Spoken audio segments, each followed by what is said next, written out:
Salut les fans! Bonjour à tous! Donc aujourd'hui, en cette semaine internationale de lutte pour les droits des femmes, on se retrouve dans Un Esprit pour parler à la fois de musique et de féminisme. On va s'intéresser aux artistes féminines et mettre en lumière leur réussite musicale. Dans cette vidéo, on va chercher à montrer qu'à travers le temps, la musique a toujours été un fort moyen d'expression pour les femmes, aussi bien pour faire entendre leur voix que leurs droits, et que ça a toujours été en lien avec le contexte social et politique dans lequel elles évoluaient. Et pour la première fois, nous allons également demander l'avis des Cagers, aussi bien sur la musique que sur les femmes en général. Et on se retrouve tout de suite dans la vidéo.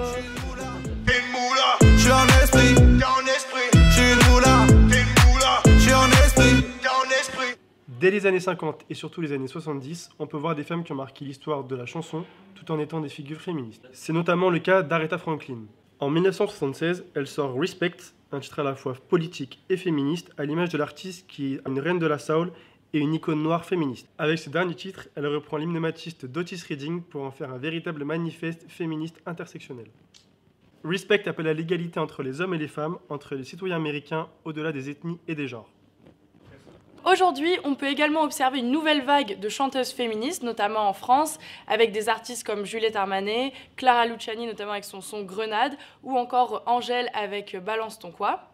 Mais on peut également en observer à l'international, avec Iggy Azalea par exemple aux États-Unis, mais également d'autres artistes comme Mona Haïdar, qui fait des sons beaucoup plus politiques et polémiques, qui va notamment aborder dans ses chansons féministes le sujet très controversé du voile et la thématique du fait d'être une femme musulmane aujourd'hui dans la société.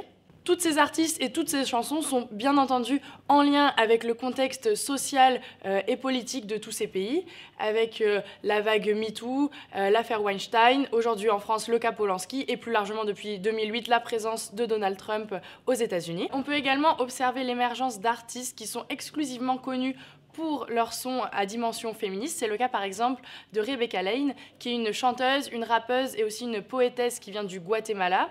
Et c'est hyper intéressant de voir que dans des pays d'Amérique latine où la lutte féministe est super importante, notamment au niveau des féminicides et de l'avortement, eh bien des chanteuses arrivent à percer en parlant exclusivement de féminisme. Et c'est notamment le cas de Rebecca Lane, avec en particulier sa musique Ni Una Menos, qui reprend dans son titre le nom en général du mouvement en Amérique latine. Cinco mujeres hoy han sido asesinadas y a la hora por lo menos 20 mujeres violadas. Eso que solo es un día en Guatemala. Alors on est qu'Annabelle, respologue DAK. Bonjour Annabelle. Salut. Alors j'ai quelques questions pour toi. La première, est-ce qu'il y a une chanteuse ou chanteur qui t'a le plus marqué en parlant des femmes et du féminisme en général? Alors j'en citerai deux, donc Mia à travers la chanson Bad Girl et Angèle plus récemment qui a fait plusieurs titres par rapport à ça et dont MeToo, le mouvement MeToo de l'année dernière du coup. Ok. Et autrement, est-ce qu'il y a un autre combat social, donc par exemple sur l'homophobie, le racisme en général, dans les musiques qui t'interpellent et que tu aimerais plus voir dans les sons?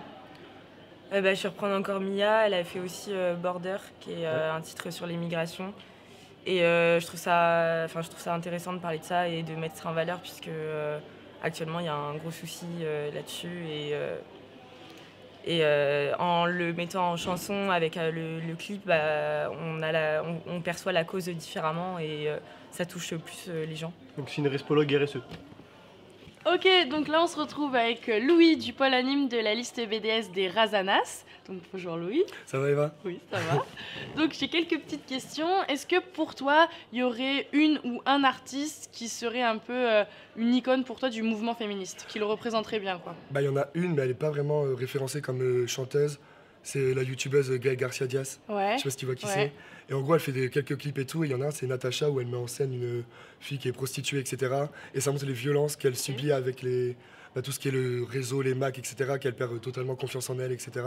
Okay. Et après, en artiste qui est mondialement connu, il y a Ariana Grande, avec les tenues qu'elle porte sur scène, les paroles de ses chansons. Elle est pour la liberté à tous les niveaux pour la femme. Et du coup, elle est complètement dans ce niveau-là, la femme libérée qui se restreint plus du tout, quoi. Ouais, c'est sûr. Et est-ce que pour toi, il y aurait un autre combat social, humanitaire, politique qui gagnerait à être vraiment exprimé en chanson pour toucher le plus de personnes possible? Bah tu vois, vu que là c'est sur les discriminations vers les femmes, Ouais. bah, du coup j'ai aussi envie de parler un peu des discriminations vers les hommes, tu vois. Ouais. Genre un truc tout con, bah moi je liste pour faire coach pom-pom l'an prochain, et quand les gens me disent ouais c'est quoi ton sport, je dis pom-pom, ils disent ah ouais c'est drôle, tu vois. Ouais. Alors que bah on a masse entraînement pour le challenge, etc. C'est des voilà, sportifs à part voilà, entière. c'est ça. Ouais. Et les gens, du coup, ils se rendent pas forcément compte de ces trucs-là. Et pareil, sur les styles vestimentaires des mecs ou quoi, et bah, ça se fait fort tacler. Ouais. Et alors que dans le fond, bah, on en parle moins parce que les C'est femmes vrai. sont beaucoup plus touchées et la lumière est mise sur elles et bah, il le faut. Mais il y a aussi une minorité des hommes qui est touchée et on n'en parle pas du tout. Et c'est vrai que ça pourrait intéresser parce que Je suis quand on complètement voit d'accord, ouais. le harcèlement au collège, au lycée, etc., des jeunes qui se suicident parce qu'ils sont homosexuels et que leurs parents refusent de les voir, leurs amis qui disent ça, etc., bah, je pense que ça a besoin d'être aussi mis en valeur et pointé du doigt, quoi. Je suis tout à fait d'accord. Ah bah, ça fait plaisir. Super, merci beaucoup Louis. Bon bah, merci à toi. Merci à tous d'avoir suivi notre vidéo. Et on espère que les artistes auxquels on s'est intéressé vont à votre tour vous inspirer, tant au niveau de leurs idées, de leur musique et de leur combat. Et vous donneront à vous aussi l'envie de vous battre pour l'évolution du droit, la fin du patriarcat et une égalité plus juste. À la prochaine. Bisous.